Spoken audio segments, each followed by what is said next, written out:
मंथरा महारानी कैकेयी से कहती है, महारानी अब ध्यान से सुनना, तुमने राम के लिए तो इतना सोचा है, लेकिन कभी उस भरत के लिए सोचा जिसको तुमने अपने कोख से जन्म लिया, जिसको तुमने अपने कोख से जन्म दिया है, उस भरत के विषय में कभी सोचा है? और कैकेयी की सुसुप्त ममता को उभार दिया। और देखिए, ममता शब्द सुनने में जितना सहज है ना, यह ममता बहुत दुखदाई होती है। गोस्वामी तुलसीदास जी कहते हैं, ममता कहिकर जस न नसावा। ममता किसके यश का नाश नहीं कर देती। पूरी महाभारत की कथा और रामायण की कथा ममता पर आधारित है। गांधारी की पति पर ममता जगी तो आंख पे पट्टी बांध ली, और पुत्र पर ममता जगी तो पट्टी खोलने का निर्णय ले लिया।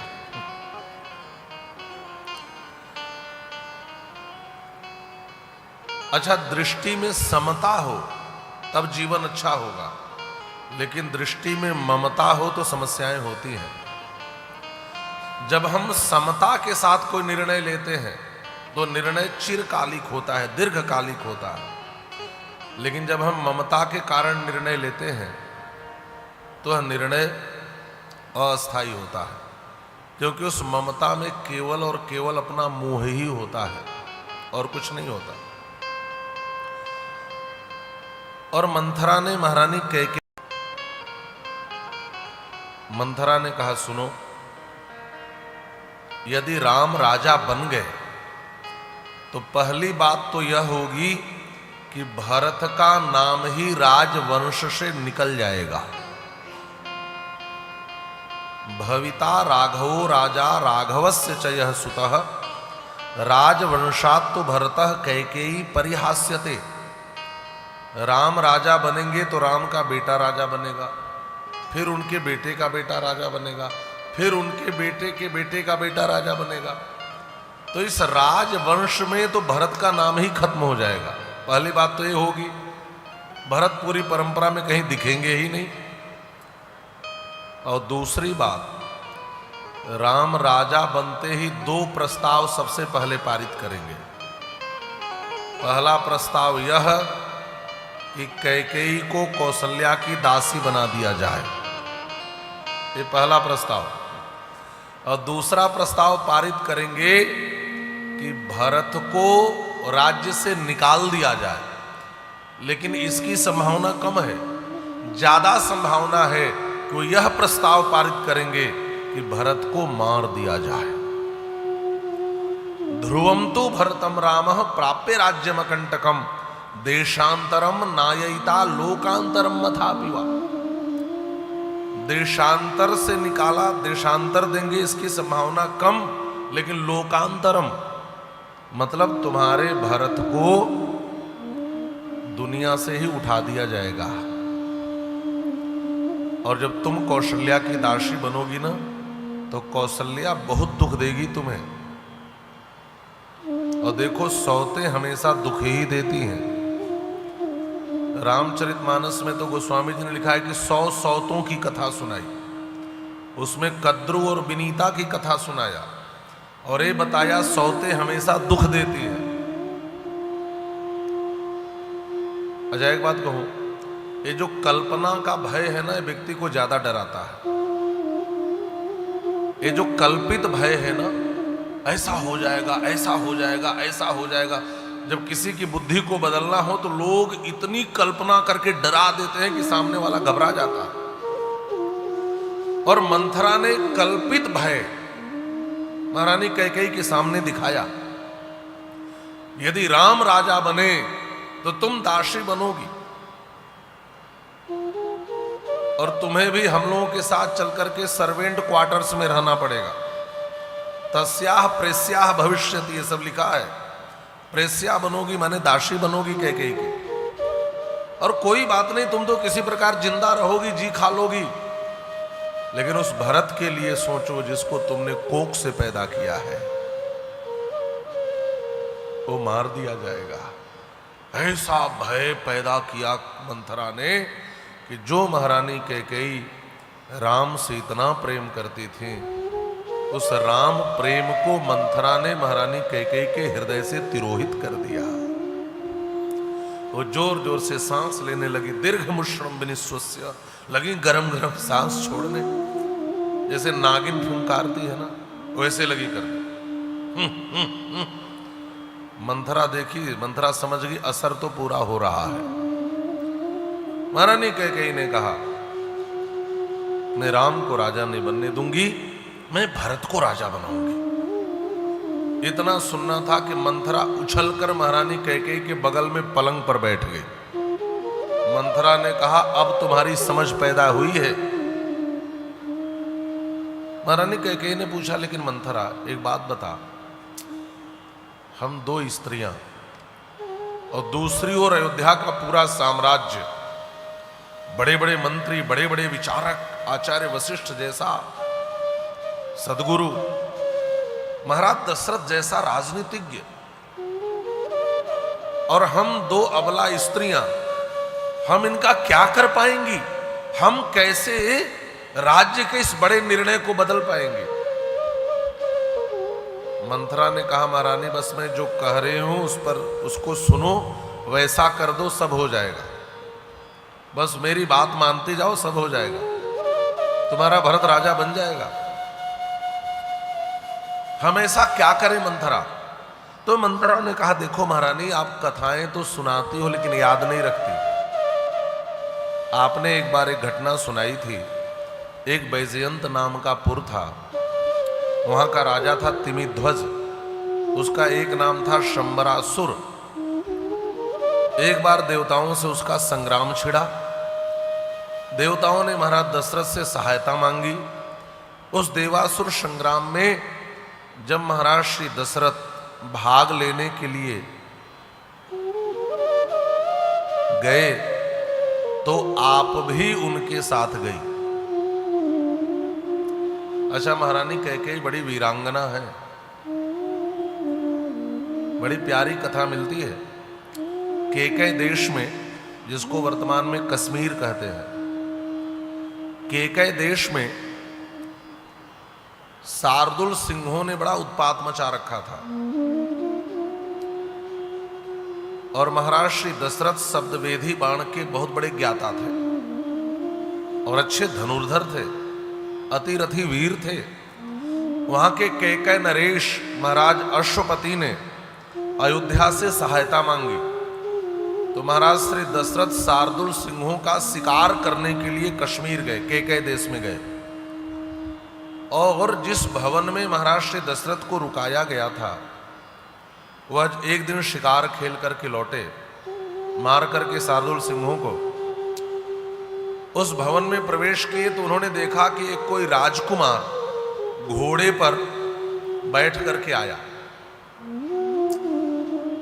और वह सीधे महल के ऊपर छत पर चला गया और वह हाथ में तलवार निकालकर वहां से नीचे कूदा और एक ताड़ का वृक्ष था और उसने उस पर ऐसे तलवारबाजी करी, तलवार घुमाते हुए, और वह नीचे आ गया।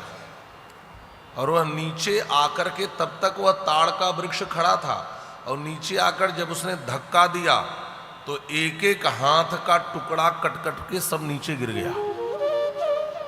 महाराज दशरथ ने कहा, ऐसी तलवारबाजी तो हमने देखी ही नहीं थी कि कोई इतनी सफाई से तलवार चलाए कि तना कटने के बाद भी उस पर स्थिर रहे।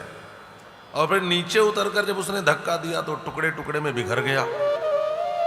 लेकिन आश्चर्य तो तब हुआ कि वो कोई राजकुमार नहीं था, जब उसने अपने सिर के मुकुट को हटाया तो फिर लंबे घने बाल दिखाई दिए। महाराज दशरथ को महान आश्चर्य हुआ। ये और कोई नहीं थी, एक कैकेयी देश की राजकुमारी कैकेयी थी, ये वीरांगना थी। और राजकुमार की तरह कैकेयी देश में रहा करती थी।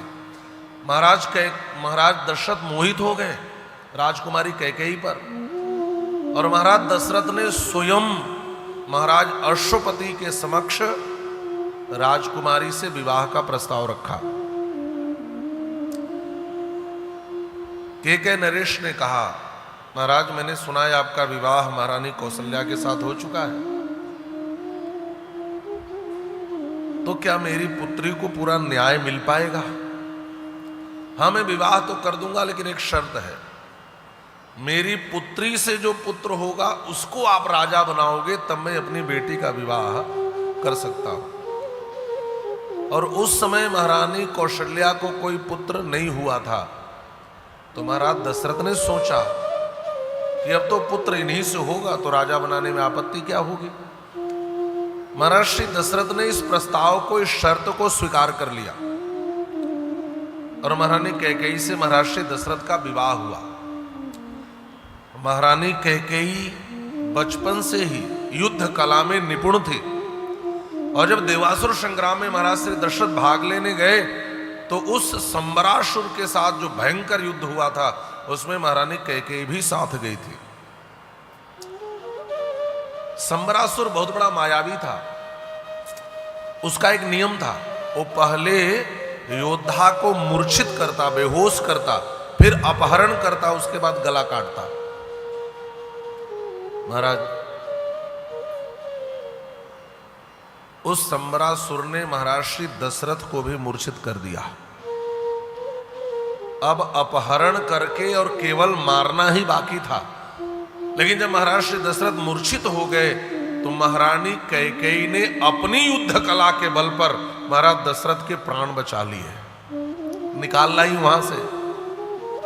और जब महाराज दशरथ की मूर्छा दूर हुई और उन्होंने अपने को जीवित पाया, तो महाराज दशरथ बहुत प्रसन्न हुए, और उन्होंने कहा, महारानी मैं तुम पर बहुत प्रसन्न हूं, तुमने मेरे प्राण की रक्षा की है, जो चाहो वह 2 वरदान मांग लो।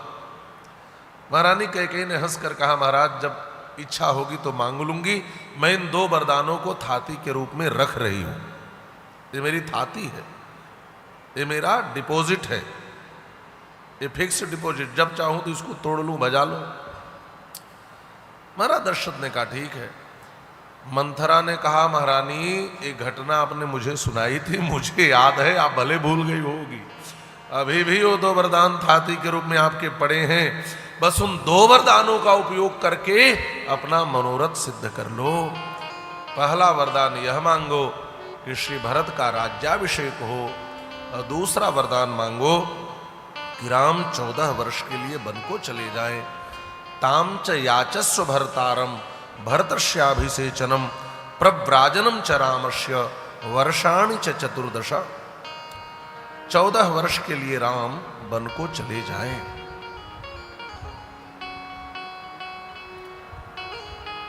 मंथरा ने कहा, महारानी वरदान मांगने के लिए कोप भवन में जाना पड़ेगा। पहले राजाओं के यहां अलग से एक भवन बनता था, जिसका नाम रहता था कोप भवन। अच्छा, पहले मकान महल सब एकड़ों में बनते थे, अब तो छोटे छोटे घरों में रहने वाले लोग नहीं बनवा पाते, है ना। अब तो रसोई के बर्तन गिरने लगे तो घर के लोग समझ जाते हैं कि आज घर की महारानी गुस्से में है। और जब ड्राइंग रूम का सामान पटका जाने लगा तो घर की मालकिनें समझ जाती हैं कि आज मालिक गुस्से में है। आज अलग से भवन बनवाने की जरूरत नहीं पड़ती। उस समय अलग से कोप भवन बना होता था, और उसमें कोई महारानी चली जाए, कोई रानी चली जाए, तो राजा साहब समझ जाते थे कि आज रानी साहब क्रोध में है, रानी साहिबा। तो मंथरा ने कहा कि कोप भवन में जाना पड़ेगा, इसको बड़ा ज्ञान है मंथरा को। और सुनो, ये सब जो रानियों वाला पोशाक पहनी हो सब उतारो, एक गहनों को उतारो, और मैला कुचैला वस्त्र पहना दिया, और धीरे से पूछा कि बताओ वरदान कैसे मांगोगी। कैकेयी ने कहा कि आएंगे मेरे पास तो मैं कहूंगी जो वरदान देने के लिए कहा था दो, मांग लूंगी। मंथरा ने कहा नहीं मिलेगा। कैकेयी ने दूसरी बुद्धि लगाई। कैकेयी ने कहा जब मेरे पास आएंगे तब मैं कहूंगी कि प्रतिज्ञा करो कि मैं जो मांगूंगी उसको दोगे, फिर मांगूंगी। मंथरा ने कहा याद करो, महामुनि विश्वामित्र ने भी तो प्रतिज्ञा करवाई थी, कुरुस्वराज शार्दूल भव सत्य प्रतिश्रवः। और जब राम को देने की बात आई ना, तो महाराज दशरथ अपनी प्रतिज्ञा से भी मुकर गए। महाराज दशरथ ने कहा था सब सुत प्रिय मोहि प्राण की नाई, लेकिन राम देत नहीं बनई गोसाई। प्रतिज्ञा करने के बाद भी मुकर जाएंगे।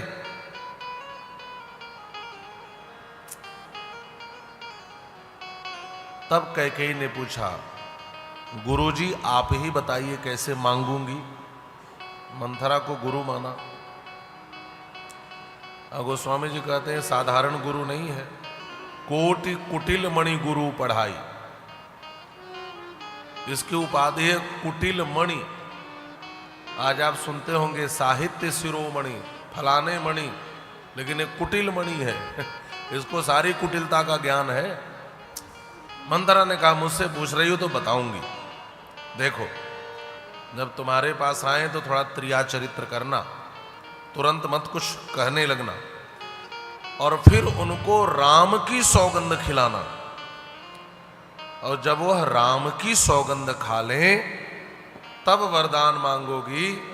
तो राम की सौगंध खाकर यदि राम को वन नहीं भेजेंगे तो भी राम का ही अहित होगा, क्योंकि जिसकी सौगंध खाई जाती है वो काम न हो तो उस व्यक्ति की हानि होती है। सौगंध खाकर राम को वन नहीं भेजेंगे तो भी अहित राम का, और वन भेज देंगे तो भी अहित राम का होगा। इस प्रकार से एवं प्रव्राजितस्यैव रामो अरामो भविष्यति, भरतस्य गता मित्रस्तव राजा भविष्यति। भरत के उस शत्रु राम को हम वन भेजकर राम को अराम बना देंगे। माने राम माने जो सबको प्रिय लगते हैं उनको अप्रिय बना देंगी। बस ध्यान यह रखना कि जब तक वह राम की सौगंध न खाएं तब तक उनसे वरदान न मांगना। मानसकार भी यहाँ लिखते हैं भूपति राम शपथ जब करे, भूपति राम शपथ जब करे, भूपति राम शपथ जब करे, भूपति राम शपथ जब करे। तब मांगे उजई बचनु न टरई, तब मांगे उजई बचन न टरई, तब मांगे उजई बचन न टरई, तब मांगे उजई बचन न टरई। भूपति राम शपथ जब करे,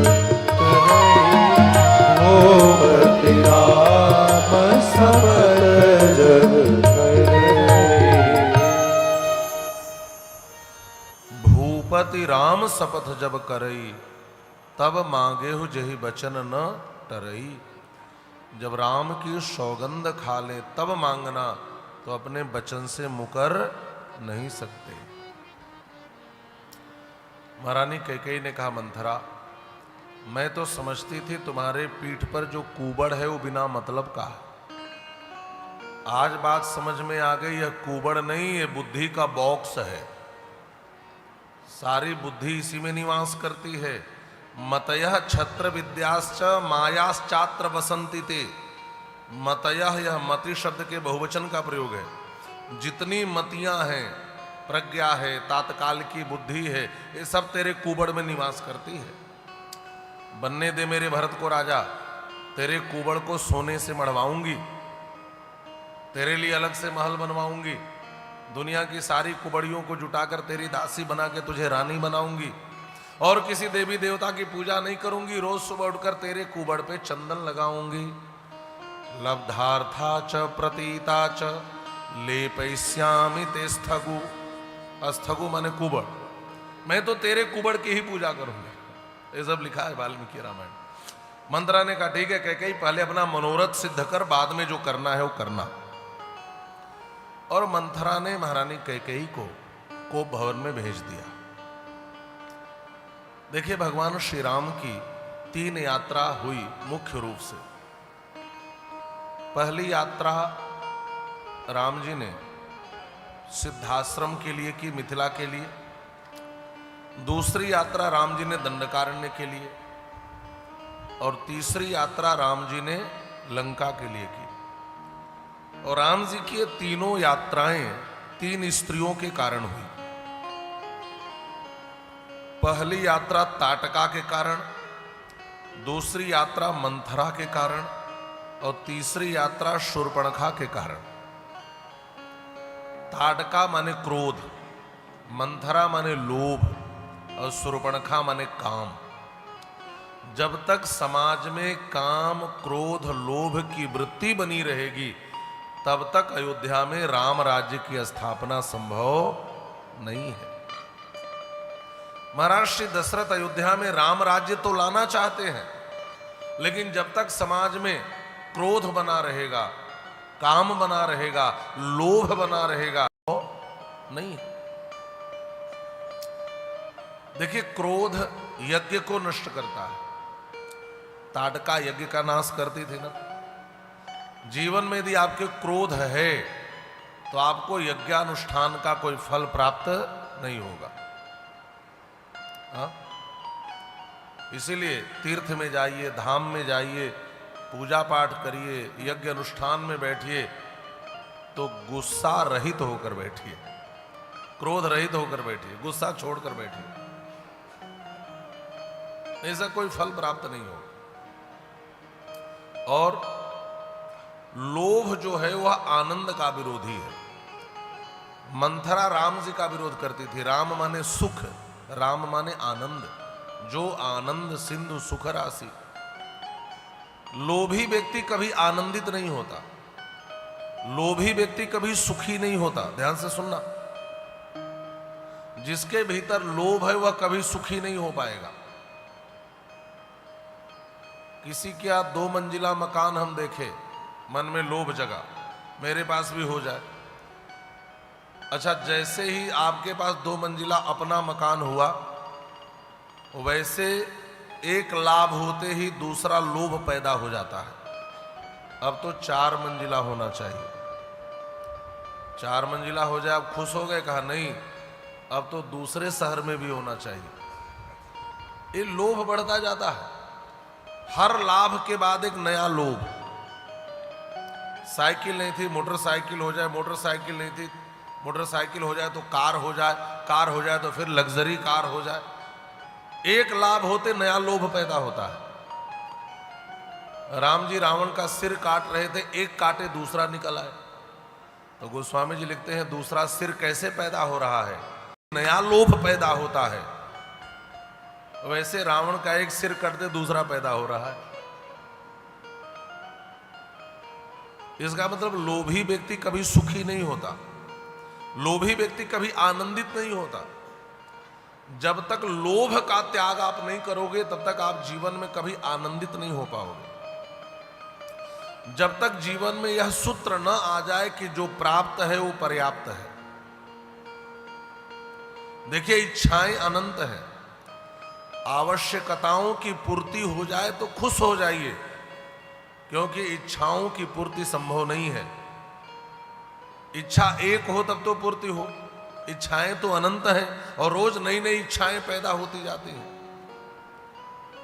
इच्छाओं के पीछे मत दौड़ो, जितना है उसमें संतोष करने सीख जाओ तो जीवन सुखी हो जाएगा। जब आवे संतोष धन, सब धन धूरी समान। जीवन में संतोष नहीं है तो आप कभी सुखी नहीं हो पाओगे। देखिए भागवत में ब्रह्मा जी ने अपनी स्तुति में एक सुंदर बात कहते हैं, हे कन्हैया, यदि ये 3 बातें किसी के जीवन में हो जाए तो जीते जी मोक्ष का अधिकारी हो जाता है।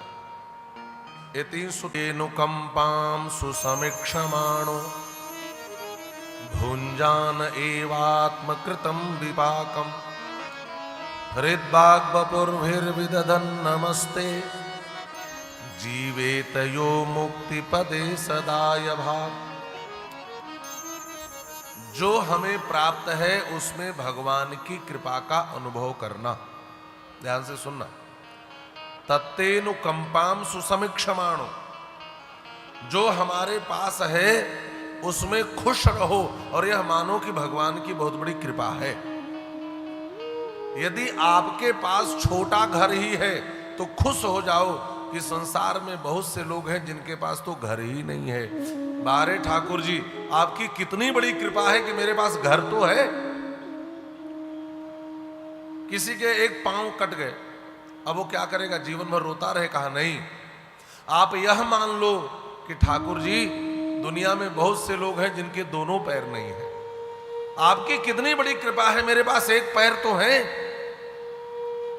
अपनी हर स्थिति में भगवान की कृपा का अनुभव करना है ना। गाते हैं ना, प्रभु आपकी कृपा से सब काम हो रहा है, करते हो तुम कन्हैया मेरा नाम हो रहा। तो जीवन की हर स्थिति में भगवान की कृपा का अनुभव करना, ये पहला सूत्र है। और दूसरा सूत्र है, हमारे जीवन में जो घटित हो रहा है यह हमारे ही कर्मों का फल है, यह और कोई नहीं देता। हम तो बिना मतलब का कभी ईश्वर को दोष देते हैं, अरे भगवान मेरे साथ ऐसा क्यों किया। भगवान कुछ नहीं करते। आपने जैसा कर्म किया है वैसा आज फल आपके जीवन में आ रहा है, इसमें और किसी का दोष नहीं है। भुंजान एवात्मकृतम विपाकम, आपने जो कर्म किया है उसी के अनुसार आपके जीवन में जो प्राप्त है वो मिल रहा है। इसीलिए सावधान हो जाओ, अच्छे कर्म करो। और तीसरा का हृदबाग बपुर्भिर्विदधन् नमस्ते, वाणी से, हृदय से, शरीर से, तीनों से भगवान को समर्पित हो। नहीं दिखाने वाली भक्ति मत करना, सच्चे हृदय से भगवान को एक बार अपने को समर्पित कर दो। ये 3 बातें आपके जीवन में आ जाएं तो आपको मुक्ति पाने से कोई रोक नहीं सकता है। लोभ हमें कभी सुखी नहीं होने देता और शूर्पणखा काम की वृत्ति है और सीता जी को खाने के लिए दौड़ी। सीता जी कौन है? भक्ति स्वरूपा है। एक बात और आप समझ लें, बड़े बड़े भक्त हैं ना, यदि वो काम से न बचे, यदि वो वासना से न बचे तो उनकी भक्ति स्थिर नहीं रहेगी। भक्ति में सबसे अधिक बाधक कोई है तो काम है। भक्ति में बाधक यदि कुछ है तो वासना है। जो वासना से बचे, जो काम से बचे, वही अच्छा भक्त हो सकता है।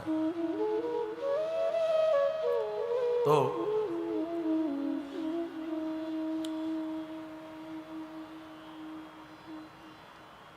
मंथरा ने महारानी कैकेयी के हृदय में लोभ पैदा कर दिया। एक बात और है, जो लोभी होता है ना वो केवल पाकर सुखी नहीं होता, उसको जो चाहिए मिल भी जाए तो खुश नहीं होता। लोभी की खुशी लोभी को खुशी कब मिलती है? कहा हमें तो इतना मिल जाए और दूसरे का इससे ज्यादा नुकसान हो जाए, तब लोभी व्यक्ति खुशी होता है। अच्छा, आप लोगों ने राम कथा सुनी है, भरत राजा बन जाए इसमें किसी को आपत्ति थी क्या? महाराज दशरथ भी कहते हैं भरत को राजा बना लो। अयोध्या की प्रजा भी भरत जी से बहुत खुश रहती है, किसी को आपत्ति नहीं है। लेकिन मंथरा ने यह नहीं कहा कि केवल भरत को राजा बना लो। मंथरा को खुशी ही नहीं मिलेगी केवल भरत के राजा बनने से। कैकेयी का बेटा राजा बने और कौशल्या का बेटा 14 वर्ष के लिए दुख पाने के लिए वन को जाए, तब खुशी मिलेगी। ऐसे लोग होते हैं ना, जब तक दूसरे का नुकसान न देख लें तब तक खुश होते ही नहीं है। हाँ। एक मक्खी घी में गिरने जा रही थी। देखो, मक्खी पानी में गिर जाए तो निकल के उड़ जाती है, दूध में गिर जाए तो निकल के उड़ जाती है, लेकिन घी में गिर जाए तो उसके पंख फंस जाते हैं, लिपट जाते हैं और वो मर जाती है। तो एक मक्खी घी में गिरने जा रही थी। किसी ने पूछा, रही मक्खी तू मर जाएगी, क्यों गिरने जा रही है? तो मक्खी ने कहा, मर भले जाऊंगी, उसका घी तो खराब कर दूंगी। आप समझ गए? गोस्वामी जी कहते हैं, संसार में ऐसे भी लोग हैं, परहित घृत जिनके मन माखी, जो दूसरे का घी खराब करने के लिए, मक्खी के लिए मरना तक पसंद करते हैं। समाज में ऐसे भी लोग हैं जो आपका काम खराब करने के लिए मरना पड़े तो मर जाएंगे, लेकिन आपका नुकसान करके छोड़ेंगे। यही वृत्ति है, यही मंथरा वृत्ति है। ये जो मक्खी वृत्ति है, यही मंथरा वृत्ति है, यही लोभ का स्वरूप है। लोभी व्यक्ति पाकर खुश नहीं होता, दूसरे का नुकसान देख करके खुश होता है।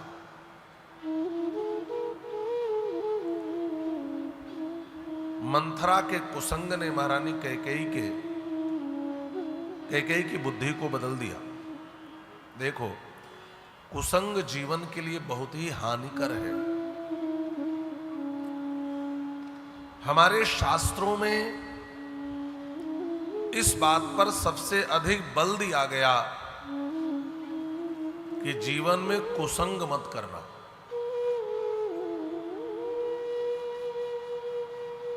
जीवन में कभी कुसंग मत करना। कुसंगः सर्वथा त्यजेत। और रामायणकार ने कुसंग की भयावहता का वर्णन अयोध्या के लिए किया और सत्संग की महिमा का वर्णन लंका की धरती पर किया। अयोध्या में जहां सारे लोग अच्छे थे, वहां मंथरा जैसी एक बुरी स्त्री भी थी, और लंका में जहां सारे लोग बुरे थे, वहां विभीषण जैसा एक संत भी रहता था। लंका की धरती पर भी सत्संग हो सकता है और अयोध्या की धरती पर भी कुसंग हो सकता है। कुसंग से हमेशा बचो। कुसंग जीवन का नाश कर देगा। अच्छा, एक बात मैं आपसे कहता हूं कि आप सबको लगता होगा कम से कम मंथरा और किसी का हित चाहे चाहे ना चाहे, कैकेयी का तो जरूर चाह रही है, ऐसा लगता होगा। लेकिन एक बात कहूं, बुरा व्यक्ति किसी का हित नहीं कर सकता। एक गांजा पीने वाला आपको गंजेड़ी बनाता है तो आपका हित नहीं करता। एक शराबी आपको शराब पीने सिखाता है तो आपका हित करता है क्या? बुरा व्यक्ति आपको कभी अच्छा नहीं बना सकता। दावा महारानी कैकेयी ने किया, भरत राजा बन जाए तुझे रानी बनाऊंगी। लेकिन मंथरा ने बहुत बड़ा दावा किया, कैकेयी मैं तो तुम्हें राजमाता बना दूंगी। अच्छा, यदि रानी मंथरा बन जाए तो किसकी तरह बन जाती? कैकेयी की तरह। कैकेयी मंथरा को अपनी तरह नहीं बना पाई, लेकिन मंथरा ने कैकेयी को अपनी तरह बना दिया। अच्छा व्यक्ति आपको अच्छा बनाएगा, इसमें समय लगेगा, लेकिन बुरा व्यक्ति आपको तुरंत बुरा बना देगा, इसमें कोई समय नहीं लगेगा। मंथरा मैला कुचैला वस्त्र पहनती थी, आज कैकेयी को पहना दिया।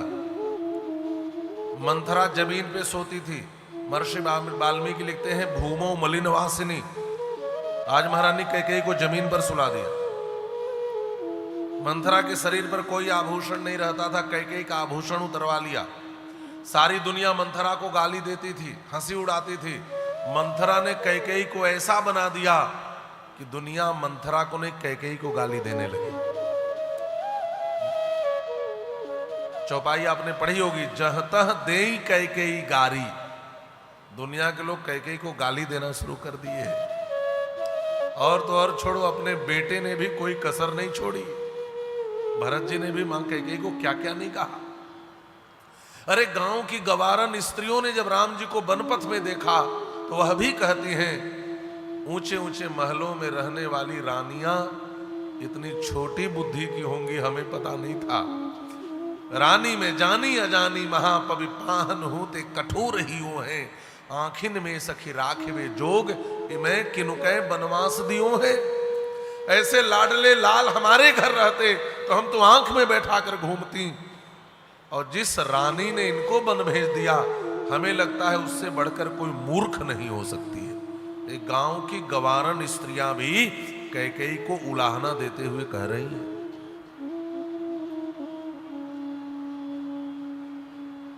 और बताऊं, मंथरा का कोई पति नहीं था और मंथरा ने महारानी कैकेयी को भी विधवा बनाकर छोड़ा।